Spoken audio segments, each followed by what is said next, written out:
Some of America's most spectacular Catholic churches are hiding in a region better known for white Protestant steeples.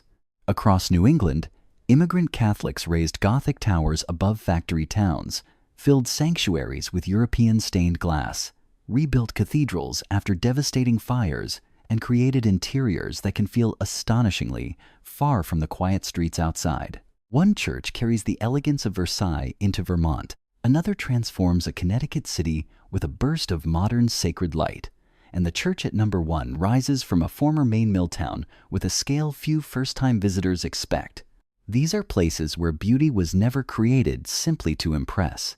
Stone, glass, marble, sculpture, and soaring ceilings became expressions of faith built by communities willing to sacrifice for generations they would never meet.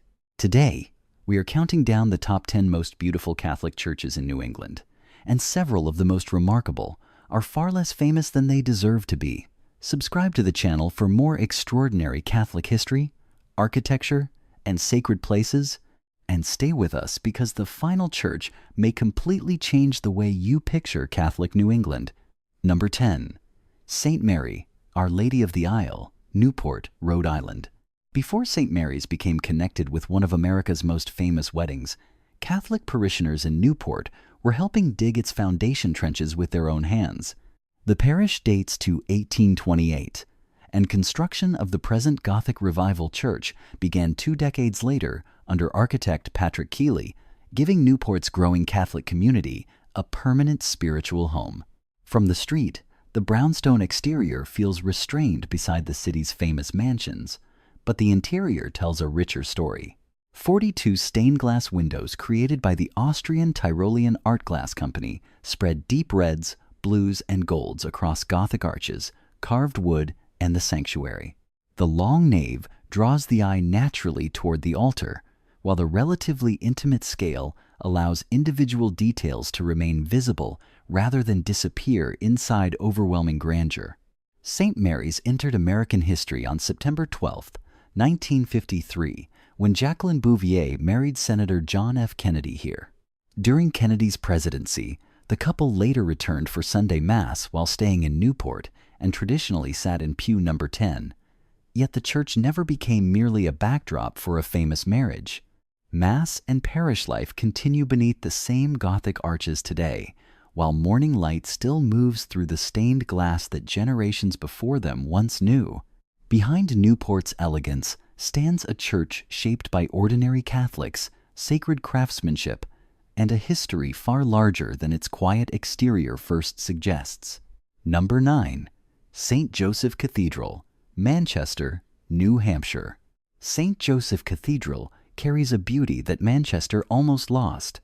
A major renovation in the late 1960s removed important elements of its historic interior, including the original marble reredos and Stations of the Cross, leaving later generations to recover part of the Gothic character that had once defined the cathedral.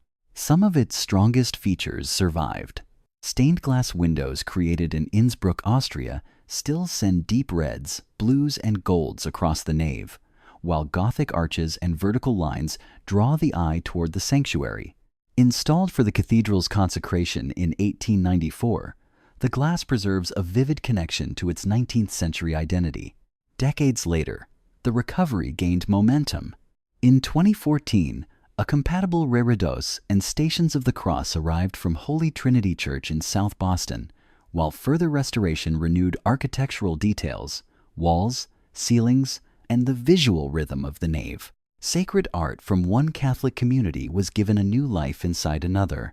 Today, the restored sanctuary, Austrian glass, Blessed Sacrament Chapel, and Bishop's Burial Vault give St. Joseph several layers to discover without overwhelming its relatively intimate scale. Its beauty carries visible traces of change. Some things disappeared, some endured, and others found their way back. Number 8. Basilica of the Immaculate Conception, Waterbury, Connecticut. For a moment, Waterbury disappears. Corinthian columns rise above patterned marble, a richly decorated ceiling stretches across the nave, and gold, mosaic, and sacred imagery gather around a monumental sanctuary that feels far closer to Rome than industrial Connecticut. That impression is deliberate. Designed by McGuinness and Walsh and completed in the late 1920s, the Basilica of the Immaculate Conception drew inspiration from the Basilica of St. Mary Major in Rome. Outside, its balanced Renaissance Revival facade faces the historic Waterbury Green with classical order and monumental scale, creating a striking contrast with the factory city that grew around it. Inside, the architecture becomes increasingly elaborate as the eye approaches the high altar. A great ciborium dominates the sanctuary, while the apse glows with a mosaic of the Blessed Virgin Mary, accompanied by St. Catherine and St. Augustine. Angels, the symbols of the four evangelists, and the Lamb of God extend the sacred imagery across the composition, while marble and polished surfaces reinforce the ceremonial character of the room. Pope Benedict XVI designated the church a minor basilica in 2008, but its Catholic identity is already written across the altar.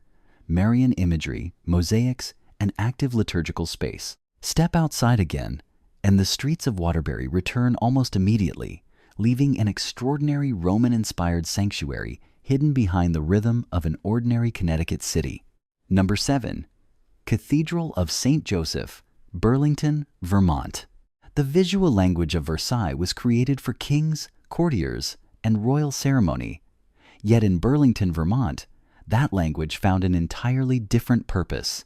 Reverend Joseph Michaud, a self-taught architect from Montreal, drew inspiration from the chapel at the Palace of Versailles when designing St. Joseph. But the church that emerged was not built for a monarch. It was raised through the sacrifice of French-Canadian Catholics who wanted a permanent place where their families could worship, turning an architectural vocabulary associated with royal power into something rooted in parish life. From the street, that reversal is easy to miss. Local stone gives the cathedral a solid New England presence, while the broad facade and rising tower hold their place against Burlington's modest urban scale without trying to imitate a palace. The exterior feels grounded and restrained, almost concealing the level of formality carried inside, where the atmosphere suddenly becomes more ceremonial and the architecture begins to reveal the ambition behind Michaud's design. Across the nave, white Corinthian columns advance toward the sanctuary in a measured rhythm, supporting a sweeping barrel vault enriched with decorative medallions, classical moldings, scrollwork, and gilded details. Warm wooden pews spread beneath that elevated composition, preventing the room from becoming distant or theatrical, while the long central axis keeps the entire interior moving toward the altar rather than toward ornament for its own sake. The sanctuary brings those layers together. White marble, statues of angels, Marian imagery, St. Joseph holding the child Jesus, and touches of gold gather around the liturgical center, while the bishop's cathedra marks the church's role as the cathedral of the Diocese of Burlington. Seen from the rear of the nave, the contrast becomes especially powerful. Architectural ideas once connected with European royal ceremony now surround ordinary Catholic worship in Vermont. That transformation reaches deeper than visual resemblance. Parish organizations contributed decorations over generations. Families prayed beneath the decorated vault. Children received sacraments within the same walls, and the building gradually accumulated a history far removed from the world that first inspired its architecture. Versailles supplied a language of grandeur, but Burlington changed the meaning of that language by placing the altar, the Eucharist, and parish life at its center. From the back pews, the entire interior can be read in one uninterrupted sweep as white columns rise beside warm wood. The vaulted ceiling carries ornament overhead, and marble and gold collect around the sanctuary at the far end. Nothing in that view belongs to a royal court anymore, because every architectural gesture now leads toward a place built not for a king, but for worship. Number 6. Cathedral of the Immaculate Conception, Portland, Maine. The cathedral had finally been dedicated. The years of rebuilding appeared to be over, and Portland's Catholics could at last celebrate the church they had fought so hard to complete. Then, before that first night was even finished, a violent storm tore through the city and brought down the steeple. For almost any other building, that would have been the defining disaster. At the Cathedral of the Immaculate Conception, it was only the second. 3 years earlier, construction had barely begun when the Great Fire of Portland erupted on the 4th of July in 1866. Flames consumed entire neighborhoods and destroyed roughly 1,800 buildings, including the unfinished cathedral. Walls that had only recently begun to rise were reduced to ruins, leaving Bishop David Bacon with a decision that carried far more weight than architecture alone: abandon the dream or ask a devastated Catholic community to build again. He chose to continue. With local resources shattered, Bacon traveled through the Northeast and into Canada seeking financial support, while the cathedral slowly returned to the Portland skyline. Reconstruction began in 1868, and by September 1869, the new church was ready for dedication. The storm that struck that night damaged the steeple, but not the determination that had already survived something far worse. That history changes the way the building looks today. The red brick exterior rises with 3 Gothic spires above Portland's dense streets, while pointed arches, sandstone details, and the rose window give the facade a strong vertical rhythm. The tallest tower climbs beyond 200 feet, creating a presence that feels especially dramatic because the first version of this silhouette never survived long enough to be completed. Inside, the scale becomes more controlled and ceremonial. 7 Gothic arches extend along each side of the nave beneath a vaulted ceiling roughly 70 feet high, creating a long procession toward the sanctuary. Stained glass breaks the pale walls with color. Dark wooden pews ground the lower half of the room, and behind the congregation the pipe organ rises beneath the rose window, giving the interior another visual center without distracting from the altar. Portland tried twice to interrupt the birth of this cathedral, first with fire and then with wind, yet neither disaster became the final image. What remains instead is the church that kept returning, taller than the ruins beneath it, its Gothic spires still standing above a city that once watched the entire project disappear in flames. Number 5. St. Anthony of Padua Church, New Bedford, Massachusetts. Look closely at the angels inside St. Anthony of Padua, and the church begins telling a story that marble alone could never tell. Their faces were inspired by early parishioners, allowing the French-Canadian Catholics who built this enormous sanctuary to remain, in a sense, inside the architecture itself. What first appears to be extravagant religious art gradually becomes a portrait of the community that created it.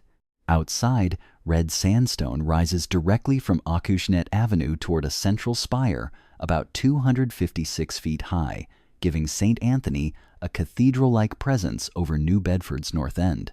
The building was created for a rapidly growing French-Canadian Catholic population and developed into a landmark visible far beyond the neighborhood. The interior refuses to offer a single focal point. Romanesque arches carry the eye forward, while carved ornament, stained glass, statues, frescoes, and rows of angels fill the vertical space. At the crossing, a great image of the Holy Spirit appears above the nave, surrounded by the 4 evangelists, while the sanctuary contains an elaborate scene of St. Anthony receiving the Christ child. The longer the eye moves through the church, the more the decoration seems to multiply rather than settle. Yet the most compelling details remain human.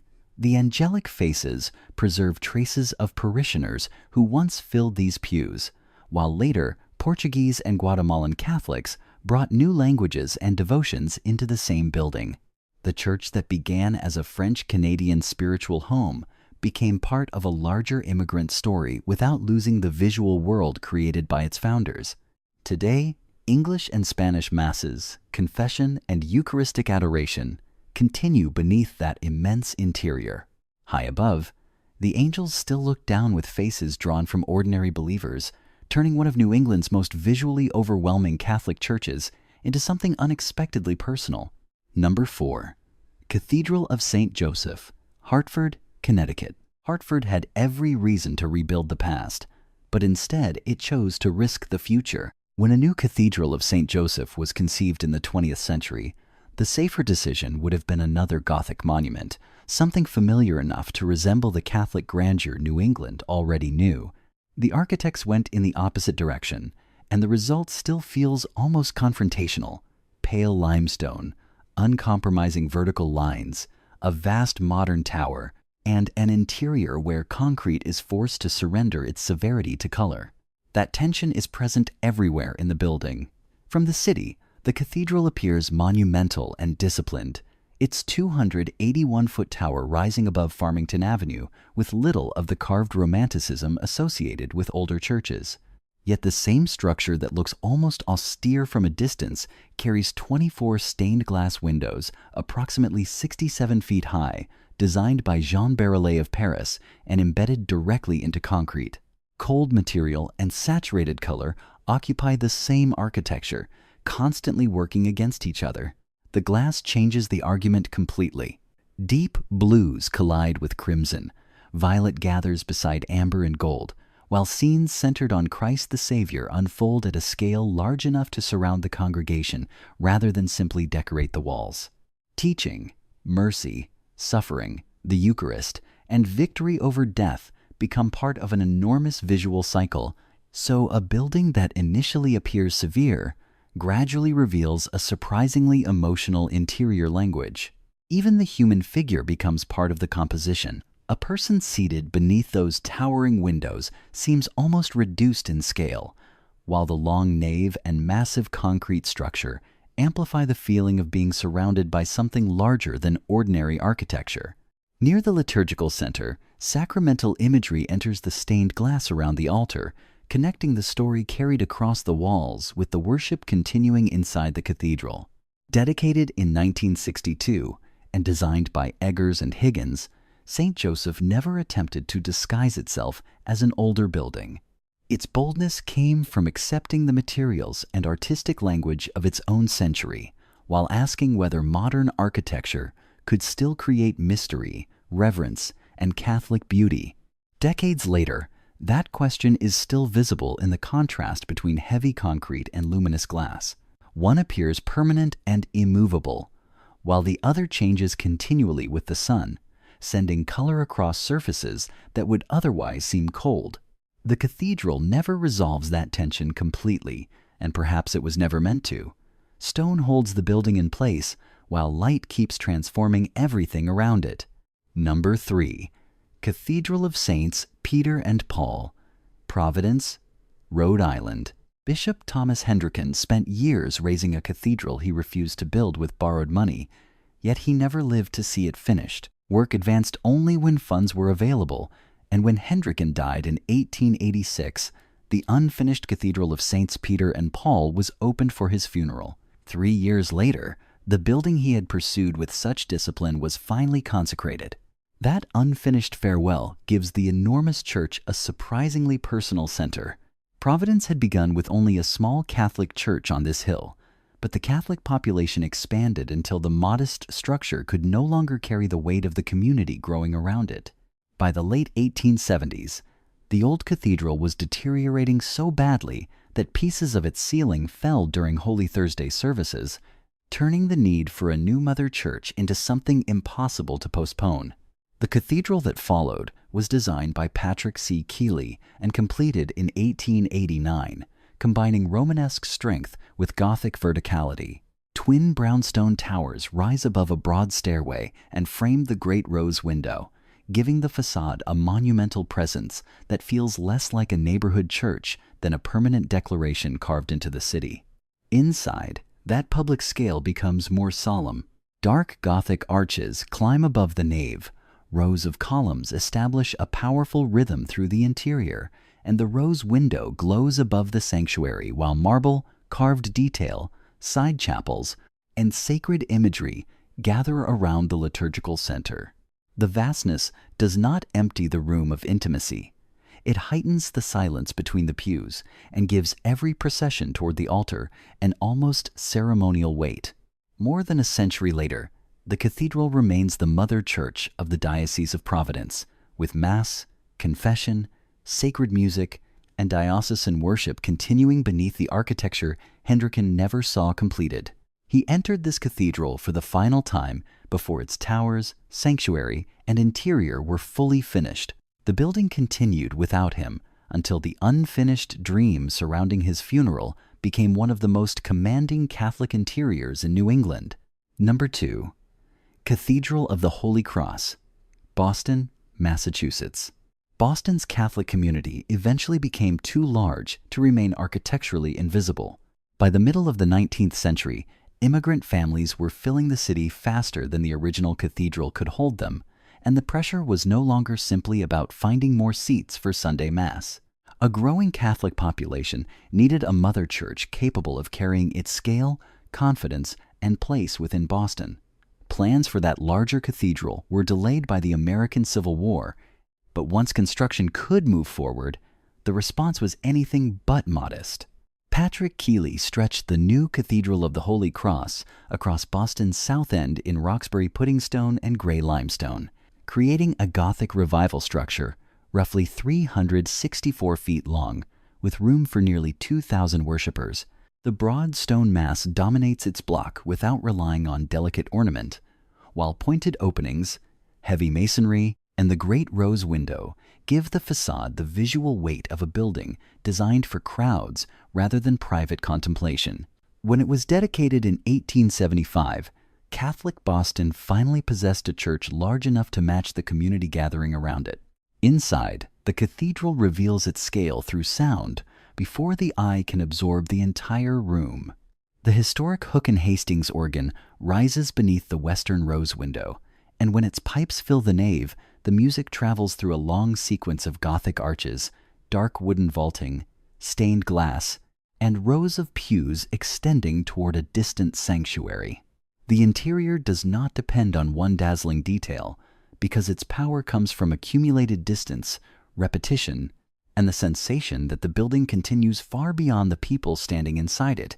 Over time, that enormous room began carrying more than ordinary parish life. After the assassination of President John F. Kennedy, a requiem mass brought mourning into the cathedral, and decades later Boston returned here again for prayer after the Marathon bombing. A church originally enlarged because Catholics could no longer fit inside, eventually became one of the places where the wider city gathered when grief itself seemed too large for an ordinary room.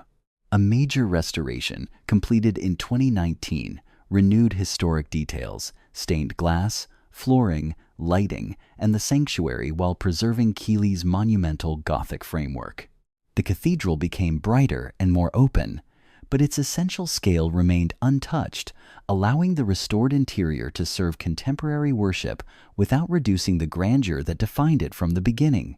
The first challenge was simply finding enough room for Boston's Catholics.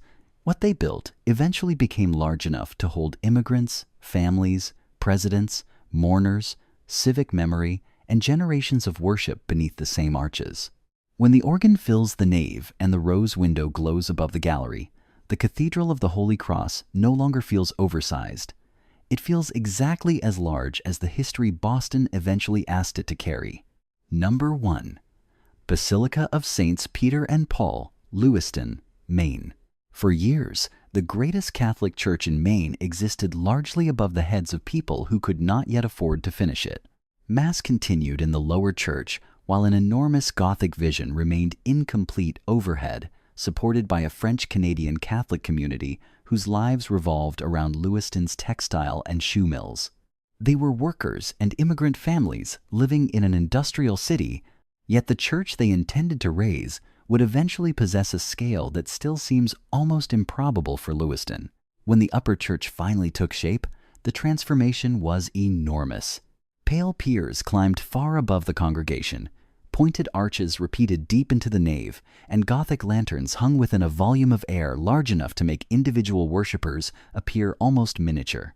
The central axis stretched toward a sanctuary enriched with white Italian marble and sacred imagery, while turning in the opposite direction revealed the great rose window suspended above the Cassavant organ. This was no longer simply additional room for an expanding parish. An entire monumental Catholic world had been created above the place where earlier generations had once prayed below ground. The sheer size becomes even harder to ignore when the basilica is seen against Lewiston itself.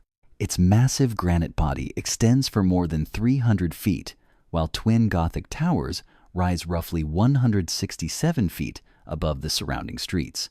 Deep portals, Stone tracery, pointed spires, and the great rose window give the facade the authority of a major European church, yet beyond it remains the comparatively modest skyline of a main mill city. With room for roughly 2,200 worshippers, Saints Peter and Paul became the largest church in Maine and one of the largest Catholic churches in all New England. The struggle, however, did not end when construction stopped. Decades later, rising maintenance costs placed the immense building under a different kind of pressure, forcing another generation to confront a question their ancestors never faced.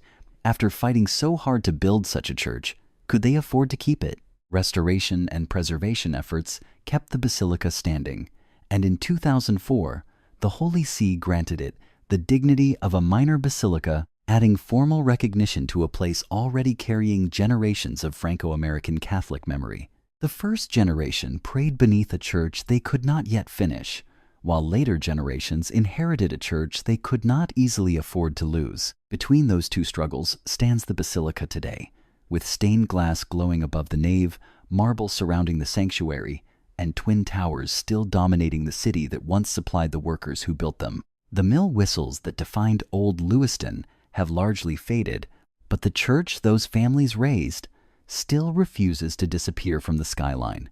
10 churches, 10 very different expressions of Catholic beauty, yet each carries something deeper than architecture alone. Across New England, immigrant families, priests, artists, and generations of parishioners transformed stone, glass, wood, and light into places built for worship.